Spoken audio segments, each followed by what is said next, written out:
I am not scared at all. I mean, those people, I trust the judgment of the people of Kenya, that they can be able to see where a plan is and where an agenda is. It is not possible for you to engage in name calling, sloganeering, insults, and expect the people of Kenya to vote for you on account of that.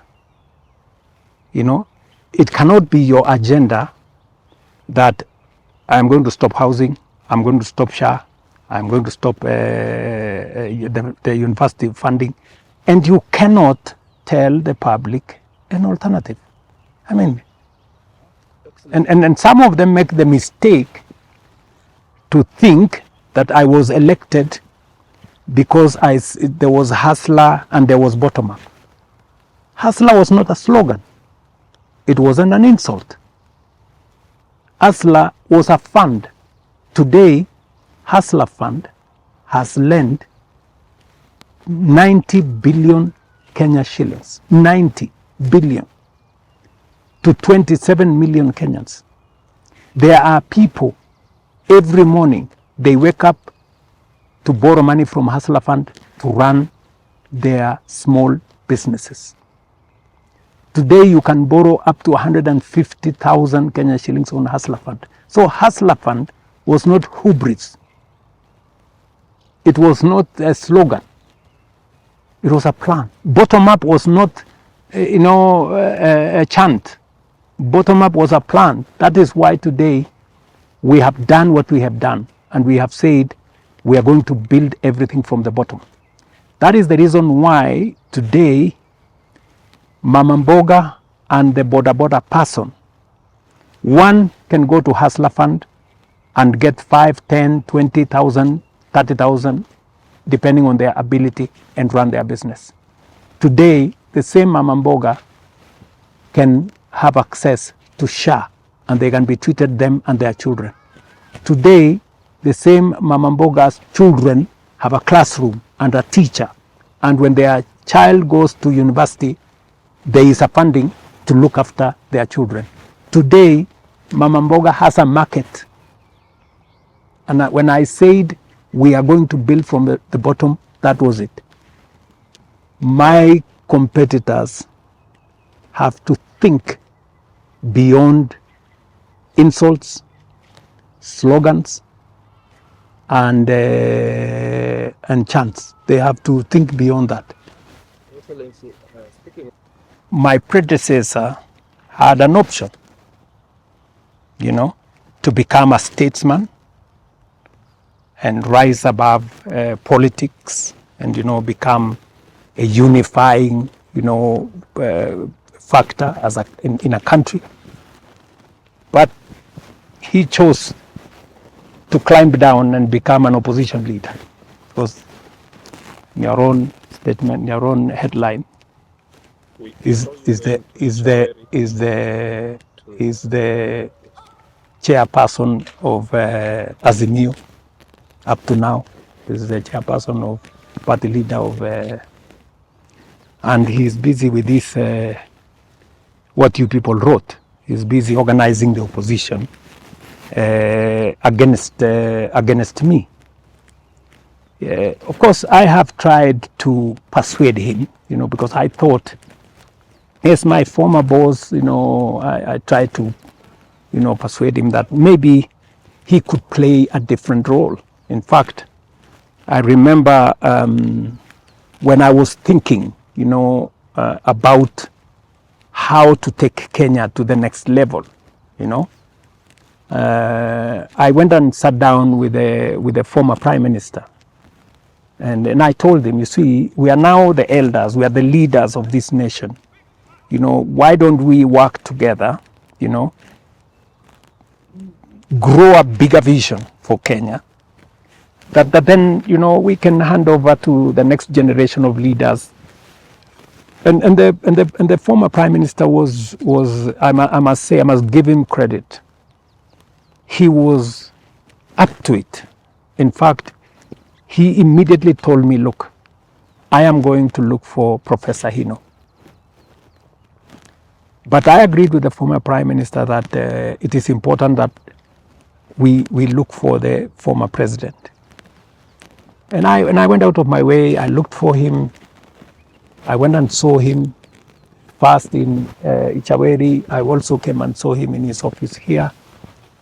And then I talked to him to persuade him that, look, as a former head of state, the only one living now, please help us to, forge, a new, vision for the country.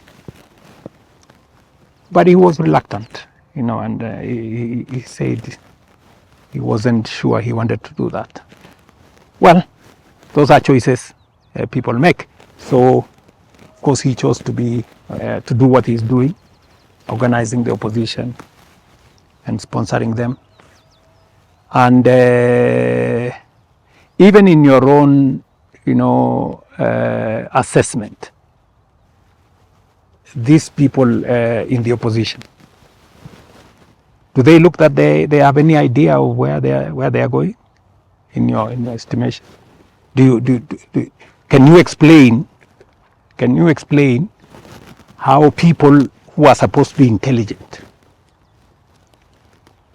have no plan, they have no vision, they have no agenda? If you ask this one, he says, oh, I want to abolish Shah. Do you have an alternative? They cannot tell you. Another one there is saying, we want to abolish housing. We want these houses to be broken down, or maybe, I don't know, done what. Do you have an alternative? What about the Constitution? The Constitution talks about housing. What about that? Yep. Another one here, you listen to another one, is the only argument he has against housing is that chicken, I don't know, cannot climb the stairs. Now, let me ask you, looking at those people, do they look like don't they look sponsored? Don't they look hired? Don't they look like stooges of somebody and they are, puppets? Because how do you explain people who are supposed to be reasonable, intelligent, lawyers, they've all of a sudden, they cannot even, the kind of reasoning. I had one of them when he was asked about, he said, my first is to come and abolish Shah. Why? Oh, the cost of dying has gone up. Really? Yeah, I mean, this is. You're not. You work for the nation, right? Can you check 2nd of August? What was the headline on the nation? It said, Uhuru's grand coalition against William Ruto. Have you seen me anywhere near the nation writing headlines? So you answered yourself, you answered yourself. And let me say the following. It's an open secret, that my predecessor has not gotten, out of what happened in 2022. That despite everything he did, I won the election.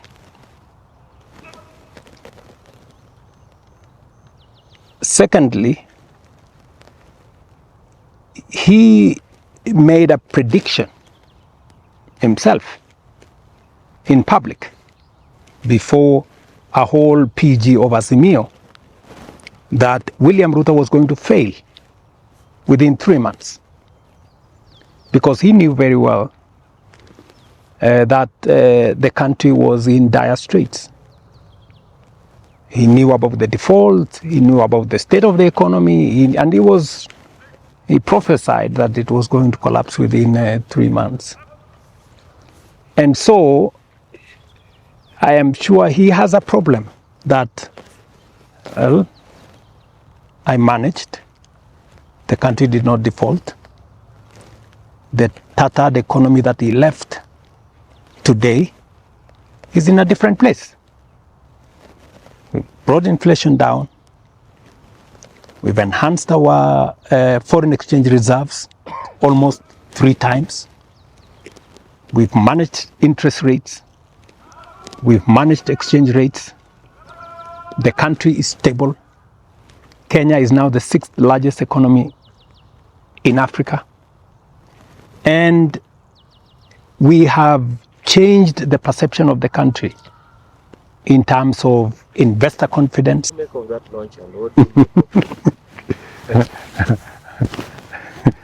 You see, that is your assessment. I mean, I encourage leaders to tell the country, okay, William Ruto has done this.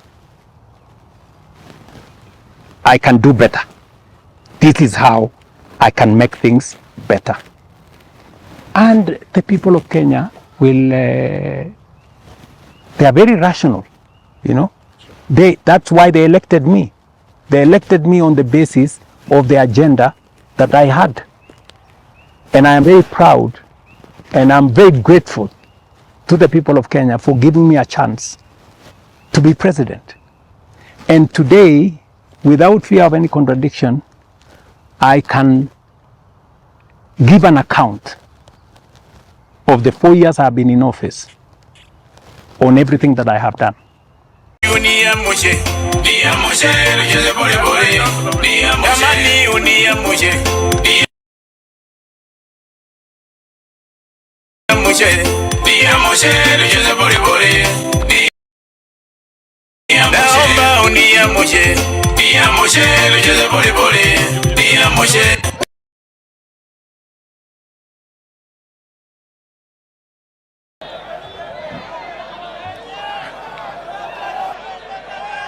Viongozi, familia ya Wamalwa, wenzangu wa Kitale, Mirembe, Mirembe bosi, Mirembe handi, hamjambo, Kitale mpo, asanteni sana.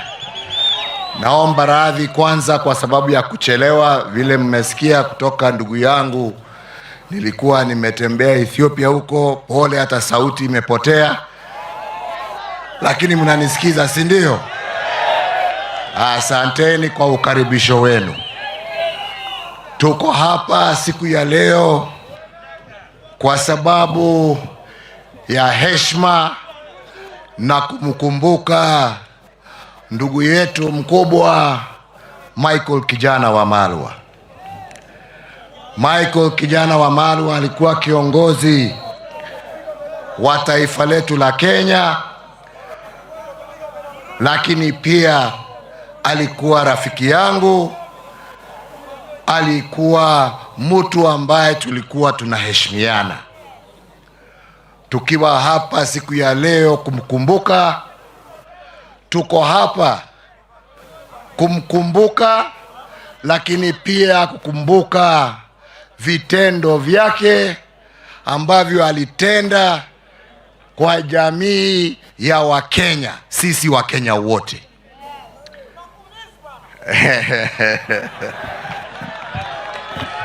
Asanti.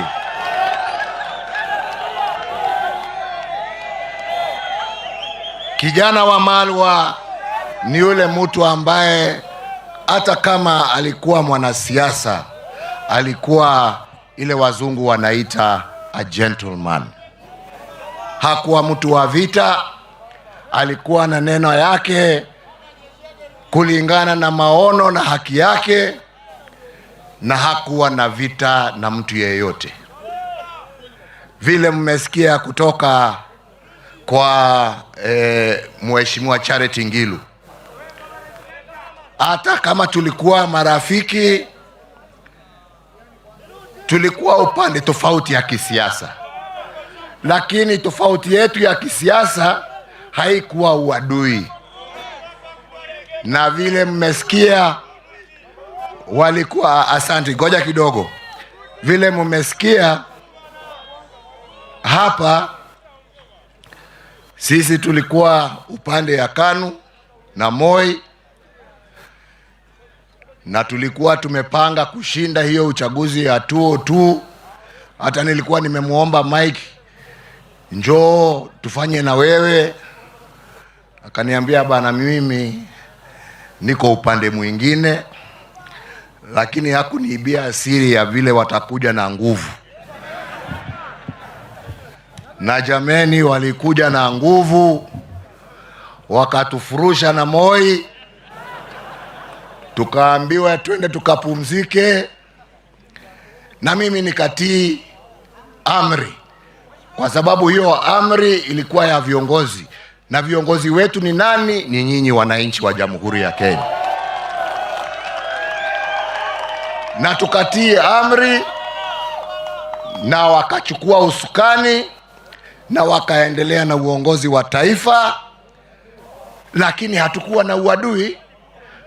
Mimi nilikuwa kiongozi wa upinzani, yeye alikuwa kiongozi upande wa serikali.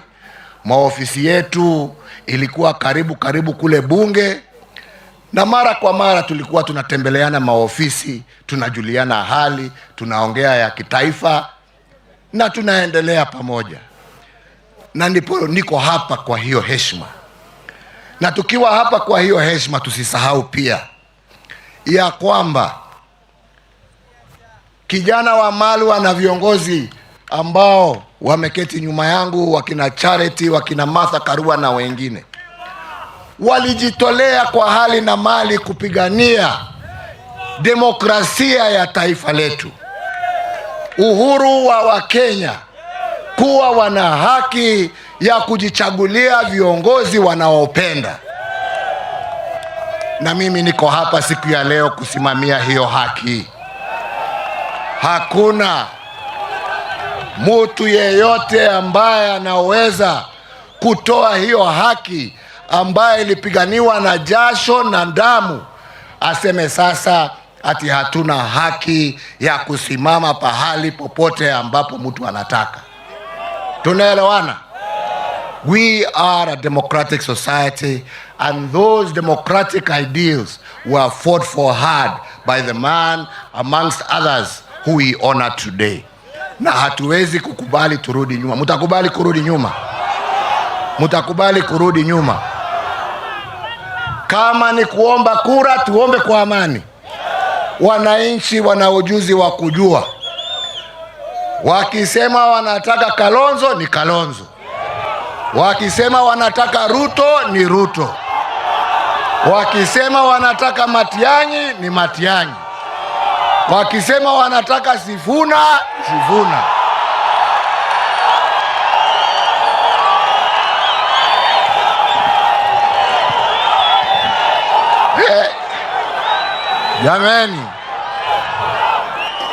Jameni, chungeni.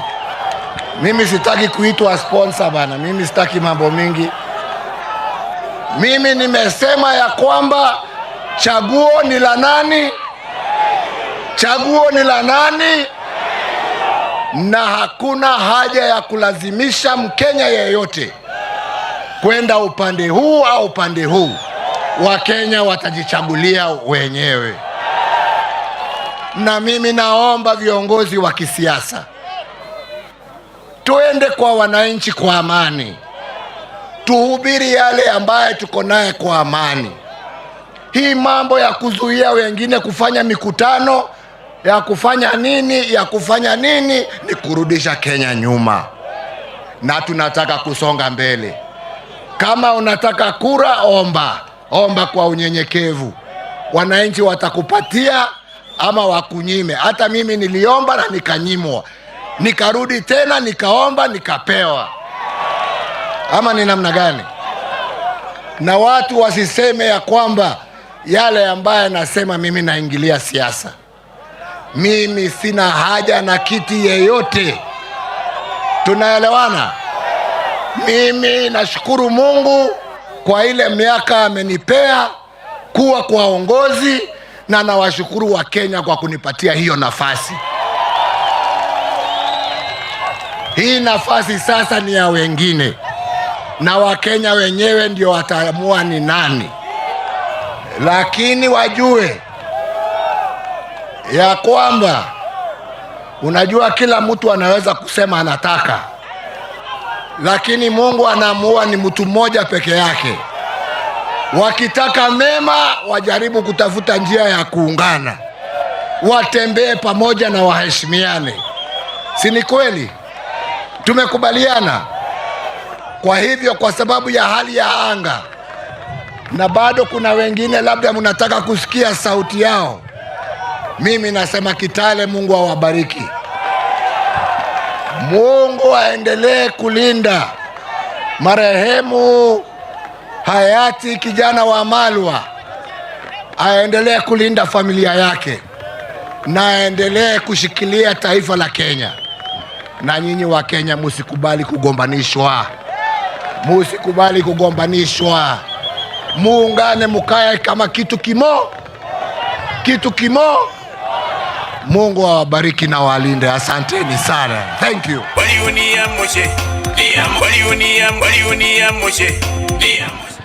Tuendelee tusiendelee jamani?